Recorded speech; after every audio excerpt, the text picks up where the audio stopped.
Saya kira waktu ngopi, waktu makan cemilan, saya kira sudah cukup.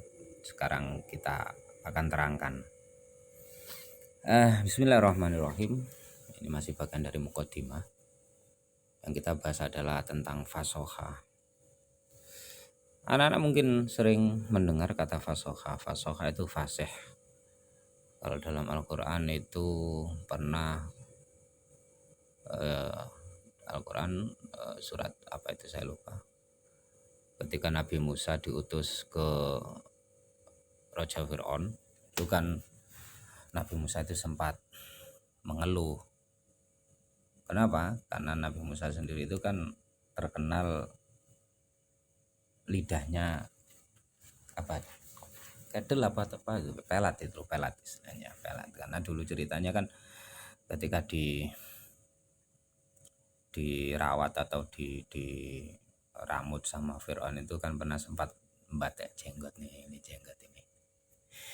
Jenggot dipatok sampai Fir'aun tuh marah. Wih, piye iki? Iki cek cilik wis wani mbathuk jenggotku, pemene nek gede. Itulah cara Allah sebenarnya sudah memberikan peringatan kepada Fir'aun. Itu loh Fir'aun, aslinya sing kok paten-paten wingi-wingi itu sebenarnya bukan.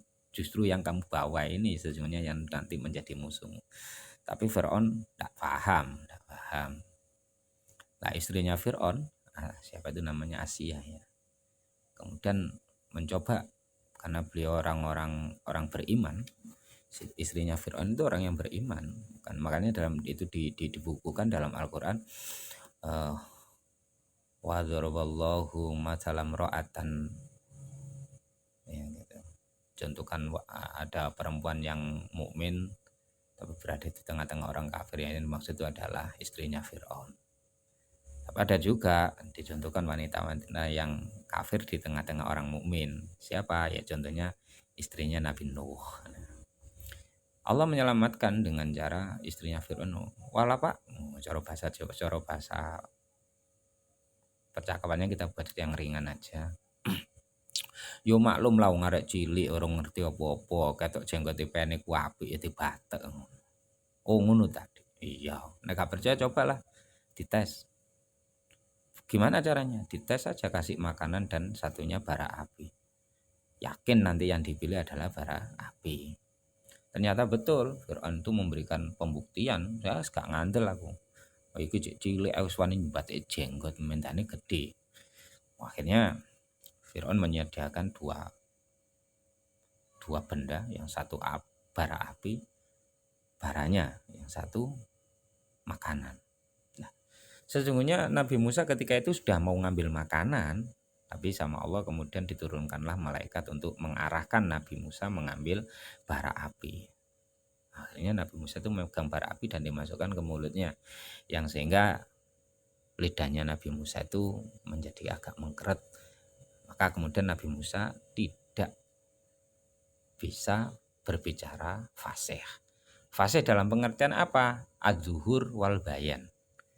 Jelas, terang dan jelas. Ini maksud fasoha dalam segi bahasa. Dari fasoha dalam segi bahasa artinya adalah terang dan jelas. Nah, Nabi Musa tidak bisa, maka dalam doanya kan begitu di surat apa Al-Kahfi atau apa itu.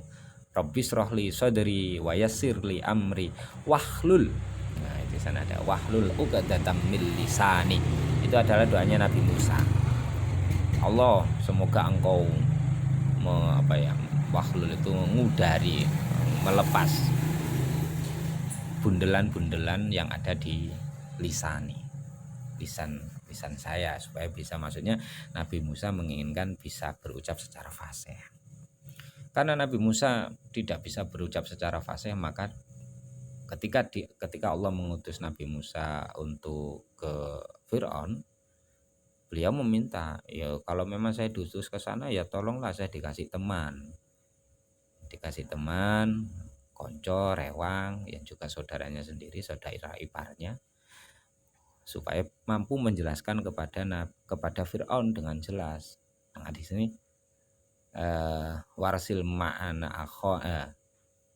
Haruna akhi huwa afsahu minni lisana. tidak salah ayatnya bunyinya seperti itu. Ya. Dan utuslah Harun,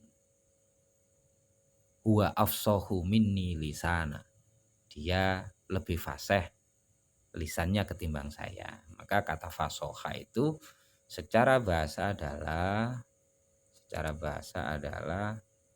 ad-duhur wal bayan, jelas dan terang. Ini jelas.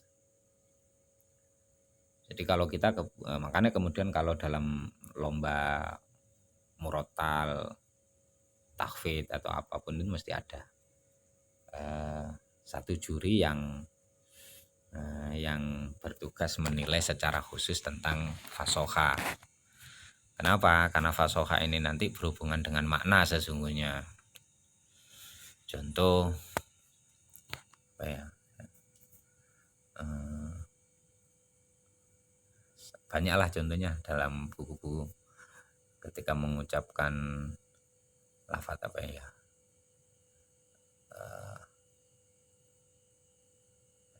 Oke yo, aku lagi nggak bawa buku ini masalahnya.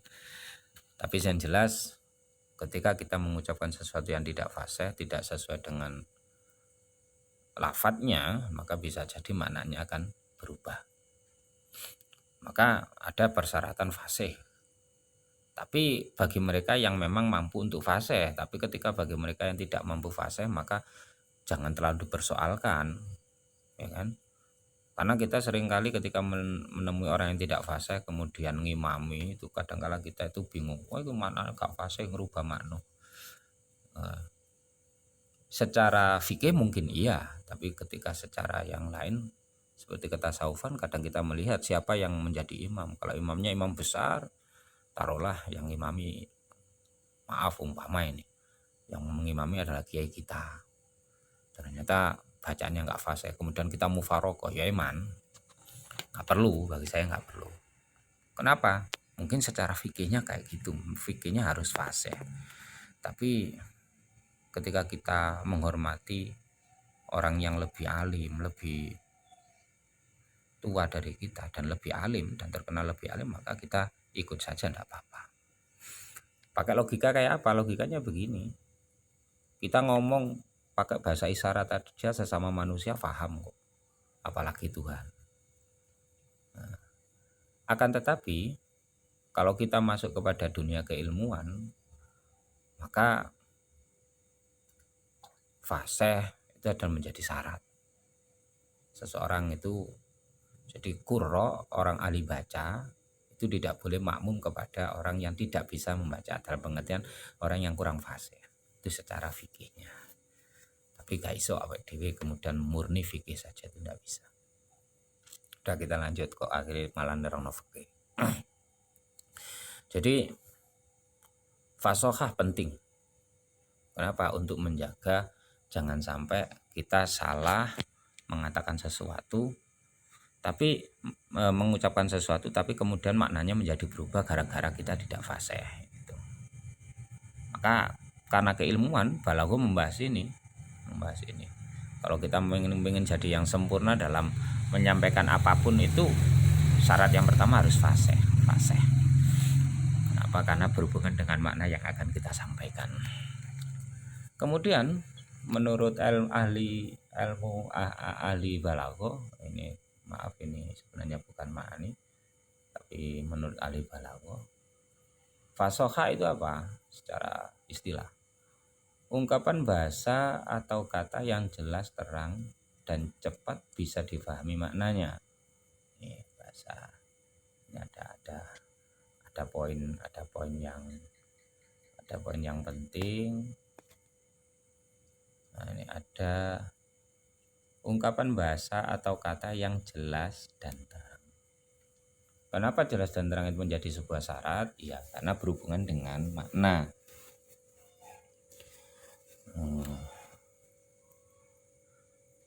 Ini nanti perlu diperhatikan betul. Jadi kalau kita ingin menjadi orang yang baligh, sesungguhnya syarat ini mutlak.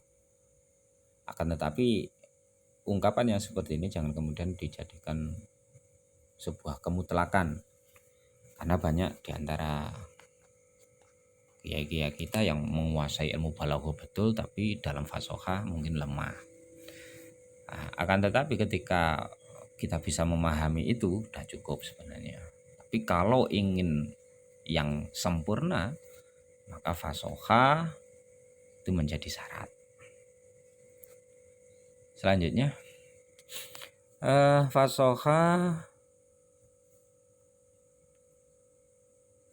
dibagi menjadi 3 kategori.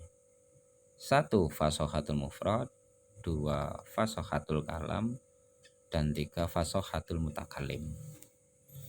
Ada 3 kategori. Dari kategori ini mana yang nanti menjadi, ini 3 ini kategori yang sempurna loh ya.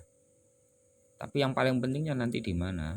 Yang paling penting dalam pembahasan ilmu balaghah ini menurut saya adalah fasohatul mutakallim. Ini yang menurut saya yang paling penting. Kenapa? Karena ini nanti ucapan kita, pembicaraan kita akan mampu benar-benar difahami oleh mustahmi' atau mukhatab manakala kita mampu menerapkan fasohatul mutakallim. Itulah tujuan kita nanti sampai kalau kita nanti mampu menggunakan fasohatul mutakallim. Itu menurut saya. Tapi udah, ini kita nggak bahas yang itu, kita bahas tentang ini. Yang pertama fasohatul mufrad. Fasohatul mufrad itu adalah kefasihan dalam mengucapkan dan menggunakan kata. Ini nanti penjelasan panjangnya ada di slide berikutnya insya Allah. Jadi lafadz nanti yang kita pilih dalam menerangkan sesuatu jangan sampai bias. Bias itu apa namanya, melebar. Contoh begini, kayak begini, meme-meme yang ada kayak kemarin, ada gambar seorang polisi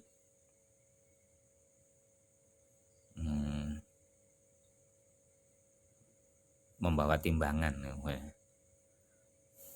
Awas, ojo metu, akeh covid, timbangannya dicekel polisi. Nah, ini juga berhubungan dengan fasohatul mutakallim ini. Nah, awamu padahal yang dimaksud itu antara nih timbangan yang benda atau kata keterangan. Gitu. Pemilihan-pemilihan ini nanti menjadi fasohatul mufrad. Fasohatul mufrad. Kita lihat dari segi kata per kata.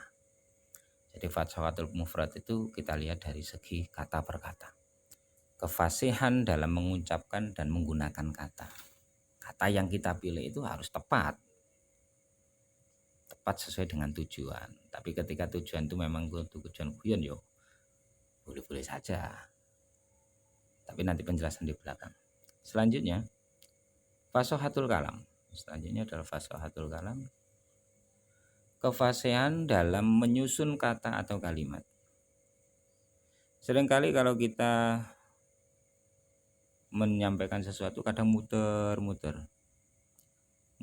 yang kadangkala maknanya itu sudah sangat ringkas. Seperti ada pertanyaan begini, nanti ikut saya ya, ikut saya ke Surabaya umpama. Nah, seorang ini maunya nolak tapi nggak bisa nolak, akhirnya muter-muter. Aku mau ini, aku mau kok mrene aneh piye ya ngono. Mulet, lafate wis gak jelas, kalimatnya gak jelas. Ujung-ujungnya kita paham, wah ini gue loh, nggak mau ikut aja kok muter-muter. Itu sering kali kita jumpai. Ini maka yang seperti ini bukan termasuk dalam kategori fasohah, bukan. Kenapa? Karena pengucapannya mumet, gak karu-karuan. Sampai akhirnya tidak bisa difahami gitu loh. Ujung-ujungnya pemahaman wes itu. Nek gak gelem ngomong wae, munyer lah itu sering. Ini bagian dari fasih menggunakan kalimat atau fasohatul kalam. Selanjutnya yang ketiga adalah fasohatul mutakalim. Fasohatul mutakalim. Fasohatul mutakalim adalah kemampuan seseorang menyampaikan sesuatu sehingga mudah difahami. Kalau ini adalah berhubungan dengan orangnya. Kalau yang pertama tadi berhubungan dengan kata per kata yang dipakai, kemudian fasohatul kalam itu berhubungan dengan kalimat yang digunakan, kalimat yang dipakai, pemilihan kalimat yang tepat. Tapi kalau fasohatul mutakalim itu berhubungan dengan orang yang menyampaikan. Apakah orang ini mampu membaca situasi, membaca kondisi, membaca kemampuan mustame, mukhatab ataukah tidak? Yang sehingga kemampuan pembacaan ini berdampak pada kalam yang dipakai, lafaz atau kata yang dipakai, dirangkai kalimat yang sehingga mudah difahami. Ini adalah kemampuan seseorang. Jadi fasohatul mutakalim itu berhubungan dengan kemampuan seseorang, berhubungan dengan seseorangnya, siapa dia. Oke, selesai ya. Ini jadi pembagiannya. Ada fasohatul mufrad, fasohatul kalam, dan ada fasohah mutakalim. Oke, jelas. Kita lanjutkan di slide berikutnya. Selanjutnya kita rinci satu persatu. Kameranya akan saya hilangkan dulu supaya nggak mengganggu.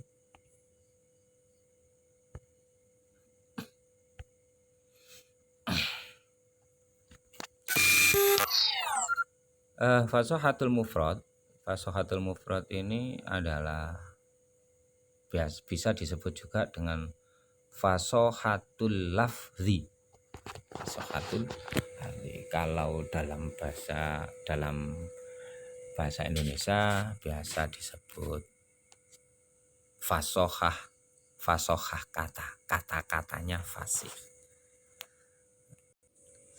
Fasohatul lafzi atau fasohatul mufrad itu adalah kefasihan dalam mengucapkan atau menggunakan kata. Nah, kalau ini terjemah yang pertama tadi. Atau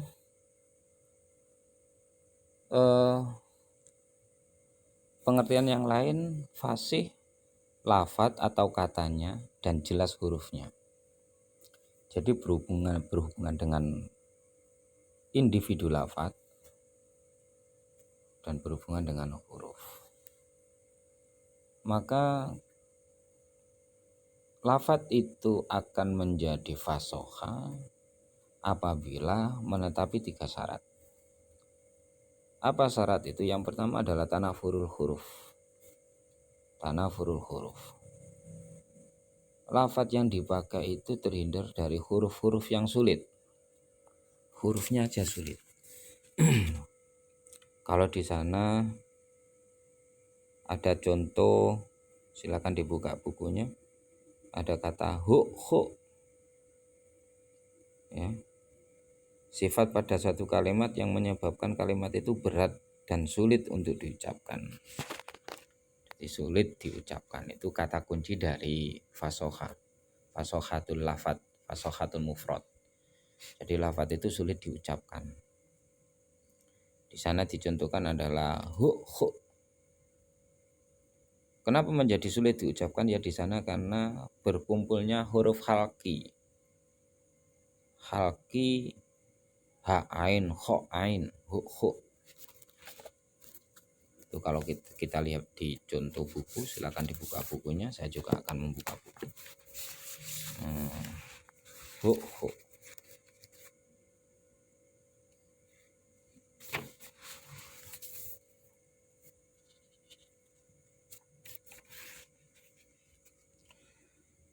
Min tanafuril huruf huwa wasfun fil kalimatin yujibu saklaha ala lisani au usra nutkin.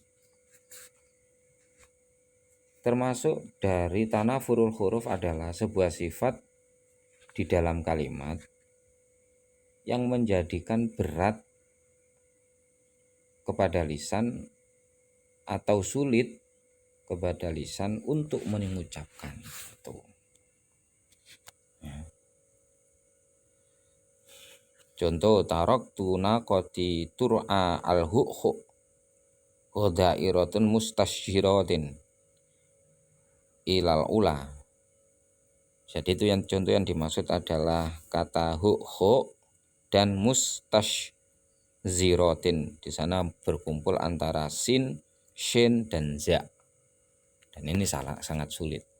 Kalau dalam contoh Indonesia kira-kira apa ya? Silakan dicari sendirilah. Kalau dalam ilmu Indonesia, dalam bahasa Indonesia, lafadz kata yang sulit diucapkan itu apa? Ya mungkin seperti kata-kata dalam bahasa Inggris itu ya. Itu kalau dalam balagho wis hampir semuanya nggak fasoha itu. Kenapa? Karena tulisan dan pengucapannya berbeda menurut kita.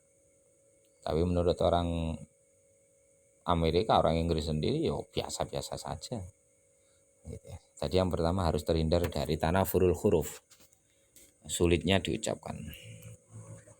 Tarok tu ninggal sopo ingsun nakoti ing unta ingsun tur'a hale den angon apa nakoti al-hu'a ing tanah apa ya? Ing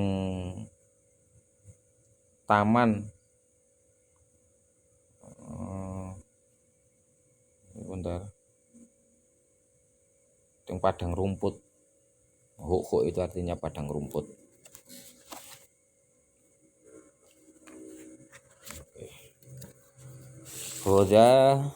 Ghadairatun anak wadon paman iku mustasyiratun, rambute dikuncit mudik, mustasyiratun ilal ula maring dhuwur. Dadi kata mustasyiratun itu dikepang lah, cara bahasa kita itu dikepang atau dikuncit. Jadi di sini yang dimaksud adalah kata hu dan kata mustasyiratin. Silakan diberi di semak bukunya masing-masing. Yang kedua adalah lafadz tersebut terhindar dari ghorobatul istimal. Pemilihan kata itu harus menggunakan pilihan kata yang sudah familiar di telinga. Jangan menggunakan istilah-istilah yang sulit difahami pada kalangan tertentu. Jadi kalau kita ngomong sama orang awam ya coba pakai istilah-istilah yang intelek lah, itu nanti akan membuat kalam kita nggak fasoha. Nah, gitu. Ya, jadi kalau kita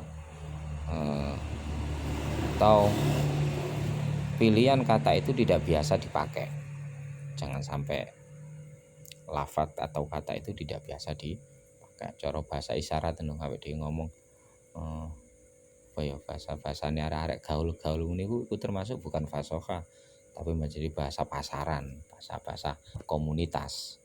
Karena ini bahasa komunitas, maka tidak bisa dipahami secara umum, tapi dipahami secara khusus.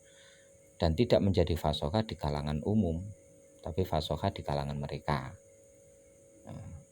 Akan tapi ketika kita berbicara tentang fasoha, maka harus bisa dipahami secara umum. Gitu.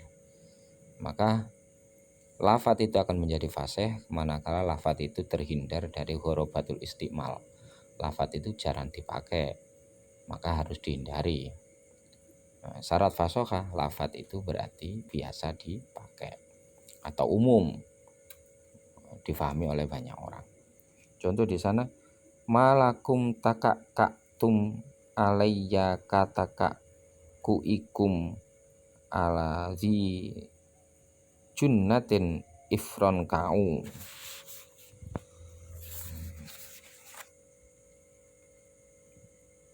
Ya.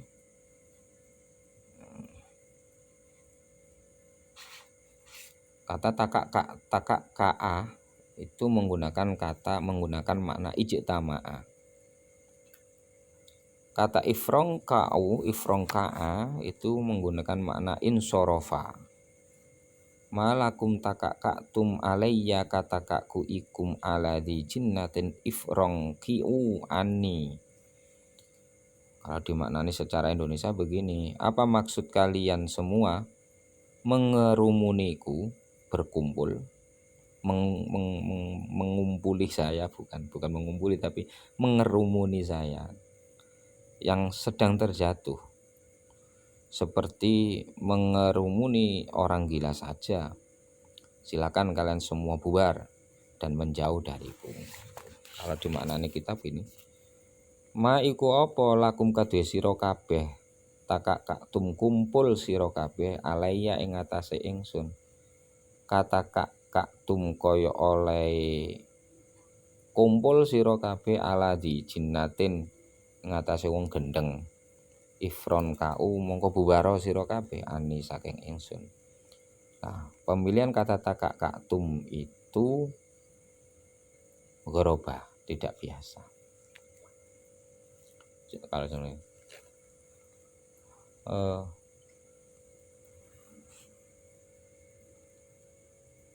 kalau dalam bahasa Indonesia apa ya? Kowe lapo? Apa? Gimana saya dulu tidak sempat saya catat contoh-contoh saya ya. Pokoknya pilihan katanya tidak biasa dipakai, tidak bisa dipakai.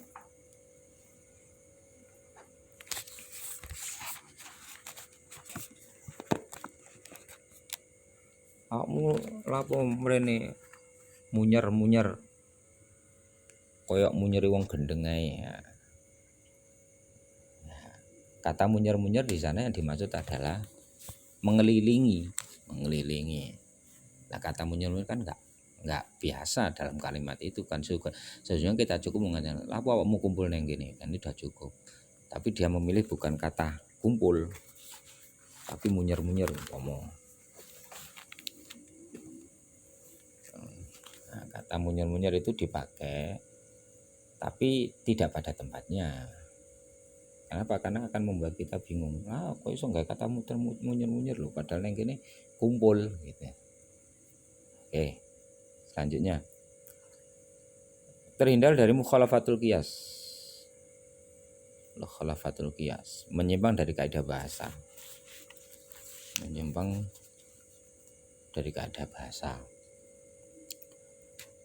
Seperti ini yang biasa diucapkan. Saya suka makan nasi. Makan nasi itu kesukaan aku. Makan nasi itu kesukaan aku. Padahal sesungguhnya kan cukup dengan menggunakan kesukaanku. Maka mengucapkan kesukaan aku itu sesungguhnya sudah menyalahi kaidah bahasa. Maka secara fasohah tidak fasih kayak gitu. Kalau di contoh buku silakan kalian lihat. Alhamdulillahil aliyil ajalli ajlali. Nah, di sana yang dimaksud adalah ajlali. Lafaz ajlali itu menyalahi kaidah, harusnya bukan ajlali tapi al ajalli pakai tasdid. Atau salah satunya di sukun. Min mukhalafatil qiyas hiya kaunul kalimati ghairu jariyatin ala qanunis sorfi. Yang dimaksud dengan mukhalafatul qiyas adalah keberadaan kalimat tidak biasa dipakai dalam kaidah sorof. Itu kalau dalam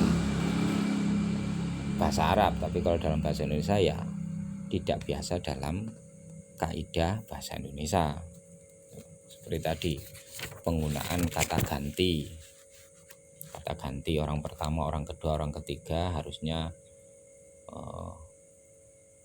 pas. Jadi ketika nasi itu kesukaanku, bukan nasi itu kesukaan aku gitu. Kalau tadi yang ta ghorobatul istimal itu min ghorobatul istimal hiya kaunul kalimati ghairu ma'lufatil istimal. Bagian dari ghorobatul istimal adalah keberadaan kalimat tidak biasa dipakai. Itu pengertian daripada ghorobatul istimal.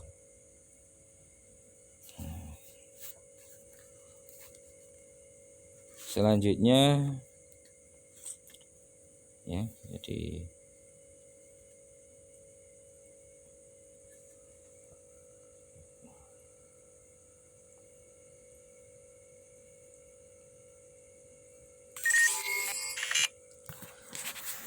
kalau tadi sudah kal fasokatul lafat, fasokatul mufrad, sekarang kita beralih ke fasokatul kalam.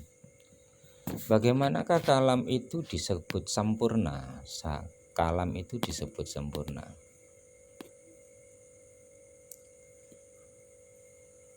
Jadi agak sedikit tadi kalau saya penggunaan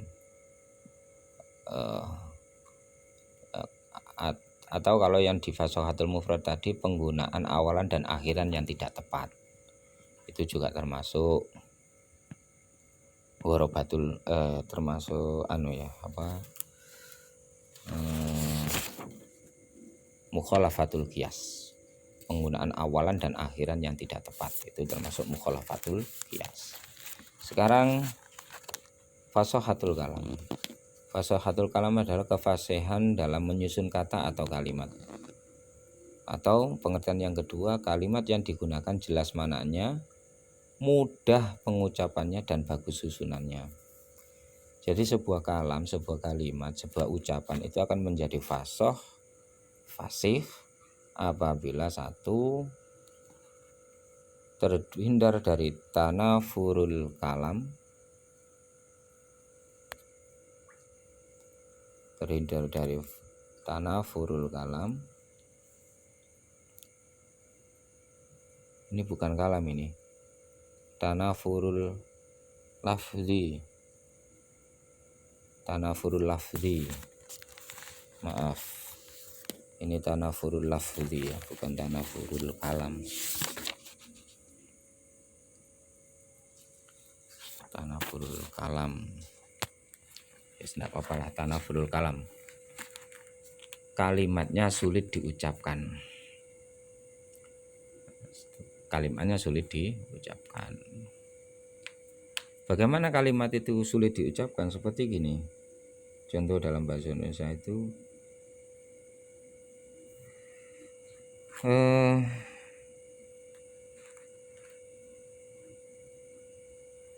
contoh ini, penyusunan kalimat begini. Ono laler mentlok ril ketubruk sepur modar mawur. Nah, itu termasuk tanafurul kalam. Kalimatnya sulit diucapkan bagi mereka yang ada keterbatasan lidah. Sumur bunder ser. Nah, itu juga termasuk tanafurul kalam. Kalimatnya sulit diucapkan. Kalau dalam contoh kitab tanafurul kalimat, tanafurul kalam harus selamat dari tanafurul kalimat. Maaf, ini berarti tanafurul kalam ini salah ini. Ini tanafurul kalimat, tanafurul lafzi.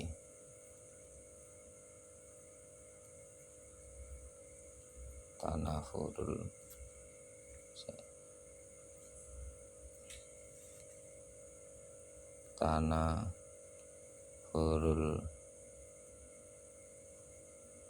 mufrad, tanafurul mufrad. Tanafurul yang tadi lah yang pertama.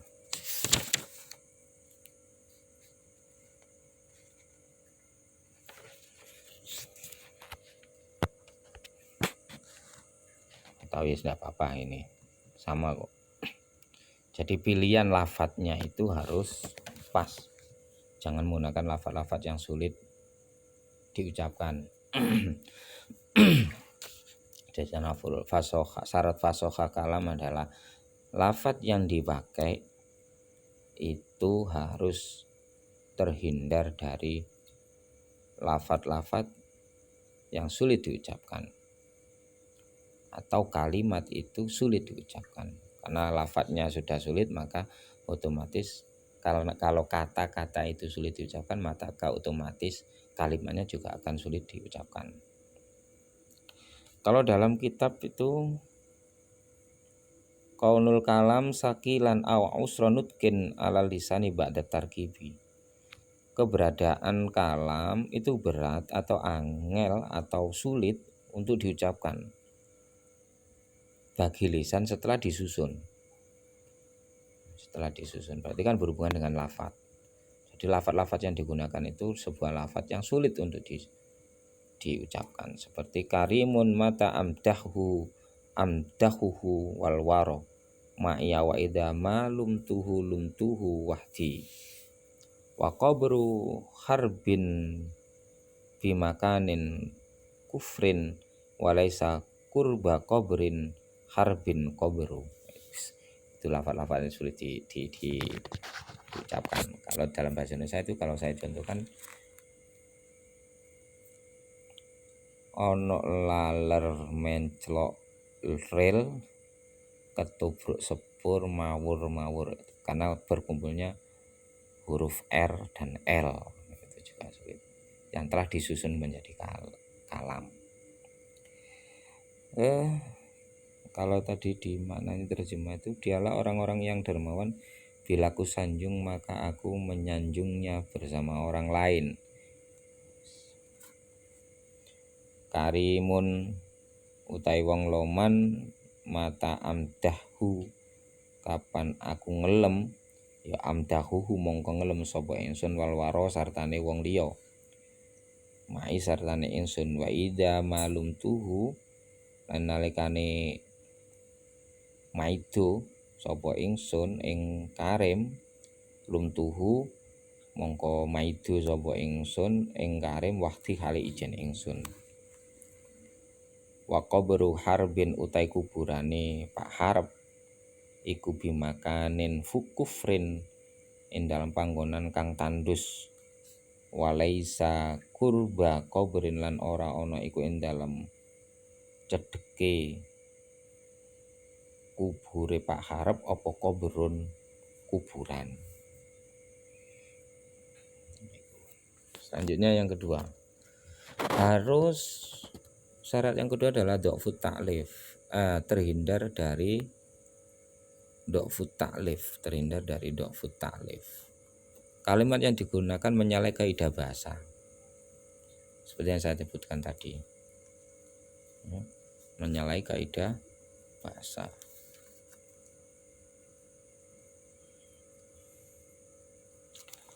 Kalau dalam buku kalian, kaunul kalam mukhalifan ala qanunin nahwil amasyurah, keberadaan kalam itu menyalahi kaidah ilmu nahwu. Kalau yang tadi kaidah ilmu shorof, kalau yang ini menyalahi kaidah ilmu nahwu.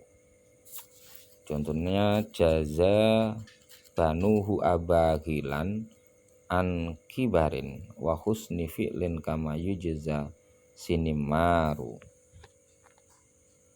Harusnya itu cacatnya itu pada dhamir banuhu aidan ala abagilan. Jadi dhamirnya banuhu itu kembalinya ke abagilan, tapi abagilannya diletakkan di belakang, dan itu menyalahi kaidah nahwu. Bagaimana marja itu harusnya kembali ke kalam sebelumnya, akan tetapi itu marjanya malah ada di belakangnya, dan itu menyalahi kaidah nahwu. Dalam bahasa Indonesia ya silakanlah cari sendiri kesulitan itu. Untuk yang dhofut ta'lif ya sama-sama seperti yang tadi, penggunaan kata ganti orang pertama, kata ganti orang kedua, dan seterusnya tidak pada tempatnya, itu juga termasuk dhofut ta'lif. Selanjutnya yang berikutnya adalah terhindar dari takkid. Takkid itu apa sih? Kalimatnya ruwet, berbelit sehingga sulit difahami. Kalau di dalam buku kalian itu kaunul kalam khafiyud dilalatil makna imma fil lafzi wa imma fil makna. Keberadaan kalam itu samar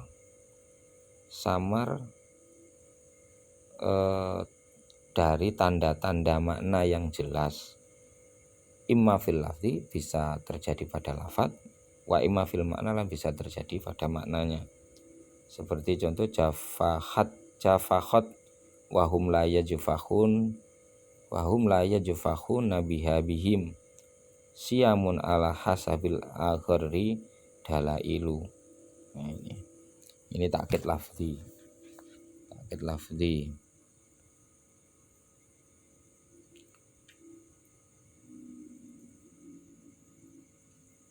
Kalau dimaknani dalam Indonesia itu begini. Perbuatan yang menjadi tanda-tanda keturunan yang mulia menjadi megah lantaran mereka, tetapi mereka tidak bermegah-megahan dengannya. Itu kan sulit, kita mau apa itu.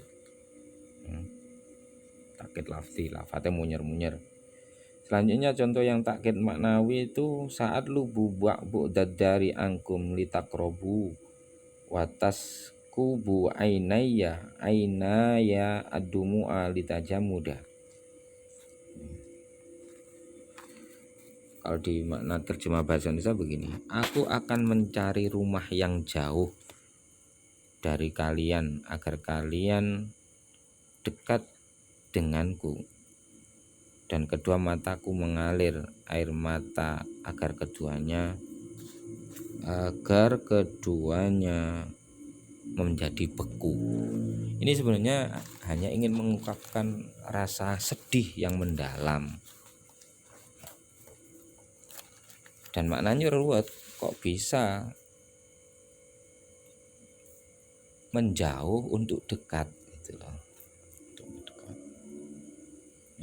Dia mencari tempat yang jauh tapi untuk mendekat, maka kita akan kesulitan. Ini maksudnya apa toh? Ya dianggap aja wong bingung. Nah, ini yang termasuk takkid. Takkid itu ruwet, berbelit, maknanya sulit kecuali dengan pemikiran yang mendalam. Oke. Selanjutnya kita lihat slide berikutnya, fasohatul mutakalim. Fasohatul mutakalim adalah kemampuan seseorang menyampaikan sesuatu sehingga mudah difahami. Itu satu. Yang kedua bisa berarti begini, kemampuan atau bakat yang membuat pemiliknya dapat menyatakan maksud dengan memakai kalimat yang fasih dalam tujuan apapun. Jadi fasohatul mutakalim itu berhubungan dengan orang yang menyampaikan. Apakah orang ini mampu membaca siapakah yang mereka ajak bicara, itu menjadi fokus dari fasohatul mutakalim. Contoh begini, seorang mutakalim itu tidak akan menjadi fasih manakala dia tidak mampu membaca situasi. Contoh, ada orang yang sedang lagi sedih kemudian malah dimarahi, itu akan bisa menjadikan tidak lagi fasoha mutakalim. Kenapa? Berarti orang ini tidak mampu melihat situasi. Wis ana wong kehilangan duit akeh malah diurung ancene awakmu duit sakmono kene ndekek ngawur, mesti hilang. Ini kan termasuk bukan fasoha mutakalim. Kenapa? Karena dia tidak mampu menyampaikan apa yang dia inginkan gara-gara dia mengucapkan dengan salah, karena tidak mampu membaca situasi. Jadi syarat fasoha mutakalim itu diantaranya adalah mampu menggunakan kata-kata yang fasih, fasohatul mufrad. Yang kedua, mampu menggunakan kalimat yang fasih, fasohatul kalam. Kemudian mampu menilai siapa yang diajak bicara. Ini penting. Ngejak ngomong arek cilik bahasa-bahasa ilmiah, tidak nyambung. Itu loh. Atau mengajak bicara orang-orang perguruan tinggi dengan menggunakan bahasa anak TK. Ayo anak-anak, mulai kita baca bersama. Dadekno ngajar mahasiswa, ya diguyu karo mahasiswa. Ini termasuk bukan fasoha mutakalim. Kenapa? Karena tidak mampu membaca siapa yang diajak bicara. Kemudian mampu membaca situasi dan kondisi yang diajak bicara. Mampu membaca situasi dan kondisi yang diajak bicara. Ini termasuk bagian dari fasohatul mutakalim. Situasinya seperti apa? contoh begini, ada orang sudah marah mau bakar umpama, kemudian kita mengatakan, ojo ojo dibakar yo. Jadi kan ya lucu, harusnya udah mengatakan tegas, woi jangan dibakar. Nah gitu, harus menggunakan, kenapa? Tahu situasinya udah keruh. Atau ya tadi seperti ada orang kehilangan uang, wis kehilangan uang akeh dadane kok uring-uring. Ya gak nyambung. Kenapa? Karena kondisinya tidak tepat. Jadi termasuk syarat fasoha mutakalim adalah mampu membaca situasi dan kondisi. Ini yang kemudian dalam nadom tadi ada limuktadol makomi. Ini limuktadol tobakotun limuktadol makomi derajati wong kang dijak ngomong. Jadi kalau kita tidak mampu mengidentifikasi siapa yang diajak bicara, maka bisa jadi kalam kita bukan orang yang fasoha. Kemudian mampu menggunakan intonasi yang sesuai.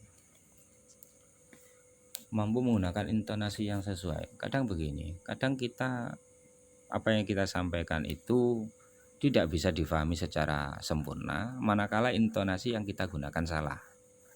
Contoh begini, ada tamu datang ke rumah kita, niat kita itu mau menyuguhkan makanan supaya dimakan, tapi intonasinya keliru. Klo panganan. Kira-kira tamu kita jadi makan apa enggak? Ya pasti jawabannya tidak. Kenapa? Karena intonasi yang kita gunakan adalah salah. Kan gitu. Karena yang datang itu tamu yang benar-benar tamu, bukan tamu yang musuh, tapi tamu yang benar-benar tamu ke kita. Mau ngomong yang enak-enak kok malah kemudian diintonasi yang enggak enak. Makanya yang terjadi bukan makanan yang dimakan tapi tengkar, kan, bertengkar. Kenapa? Karena intonasi nada yang kita gunakan adalah salah. Untuk tamu ke rumah kita harusnya kan monggo niki diunjuk niki didahar. Alhamdulillah saged nyuguhi ingkang sae pas lagi wonten. Tapi kemudian menjadi salah ketika intonasi ini kita monggo dan didahar. Alhamdulillah niki bisa nyuguhi dengan baik. Ya. Intonasi ini yang kemudian menjadi salah. Maka orang yang seperti ini bukan termasuk tipe orang yang fasoha mutakalim, tidak. Kenapa? Karena dia tidak mampu menggunakan intonasi yang sesuai. Gitu. Untuk selanjutnya kita masuk. Nah ini bahasan yang terakhir adalah ilmu yang kita bahas dalam ilmu balaghah ini nanti ada 3 macam fan, tidak macam ilmu. Yang pertama adalah ilmu ma'ani, ilmu yang menjaga jangan sampai mutakalim itu salah dalam menerangkan makna di luar makna yang dikehendaki. Jangan sampai. Bagaimana pengeterapan intonasi, pemakaian kata supaya tidak sampai keluar dari makna yang kita inginkan. Jadi nanti kita akan bahas intonasi, satu kalimat itu nanti bisa bermacam-macam makna, bermacam-macam tujuan. Satu kalimat seperti alhamdulillah wonge wis teko, alhamdulillah orangnya sudah datang. Kata-kata alhamdulillah orangnya sudah datang ini bisa bermacam-macam mana. Bisa karena memuliakan, bisa untuk mengejek dan lain sebagainya. Ini nanti akan kita bahas di ilmu ma'ani. Nah, ilmu ma'ani ini nanti yang menjaga kita dari kesalahan menerangkan di luar makna yang kita kehendaki. Nah, supaya nanti kita menerangkan sesuatu pas sesuai yang kita inginkan. Itu ilmu ma'ani. Sedangkan ilmu bayan menjaga pembicaraan yang tidak mengarah kepada tujuan. Tidak mengarah kepada tujuan. Atau nanti lebih jelasnya nanti kita akan terangkan definisinya yang tepat pada babnya nanti. Ini hanya sekilas. Sedangkan ilmu bade, ilmu untuk menghias susunan kalam, susunan kalimat, susunan yang kalimat yang kita pakai nanti supaya menjadi baik. Bagaimana seperti kalau dalam Al-Quran kan batik banget, ya, batik banget. Kenapa? Seperti wan najmi idha hawa ma dhalla sahibukum wa ma huwa wa ma yantiqu 'anil hawa in huwa illa wahyu yuha 'allamahu syadidul quwa. Wah, itu termasuk bagian dari batik juga. Kata-kata itu bersair seperti alhamdulillah pada hari ini kita bisa bertemu dalam situasi dan kondisi yang happy, tidak ada yang sedih karena semua pada ngerti. Itu juga bagian dari batik. Meskipun ya nanti penjelasan lebih sempurnanya ada di babnya nanti. Ini bab terakhir. Jadi ilmu nanti satu membahas tentang ilmu ma'ani, yang kedua membahas tentang ilmu bayan, dan yang ketiga membahas ilmu tentang batik. Anak-anak, saya kira pertemuan kali ini sampai di sini dulu. Semoga kita bisa memahami bersama. Tolong anak-anak membuat grup WA, ya, membuat grup WA. Siapa nanti yang menjadi adminnya, silakan. Ini nomor saya, ya, silakan dimasukkan. Di sana nanti kita bisa konsultasi 24 jam. Silakan membuat grup, karena kalau ilmu balaghah, ilmu arud sudah saya buatkan grupnya, jadi anak-anak bisa konsultasi kapanpun. Bahkan nanti kalau memang ada waktu kita bisa bertemu tatap muka di aplikasi kalian sudah saya buat, adalah aplikasi Zoom. Itu silakan nanti kita bisa bertemu tatap muka.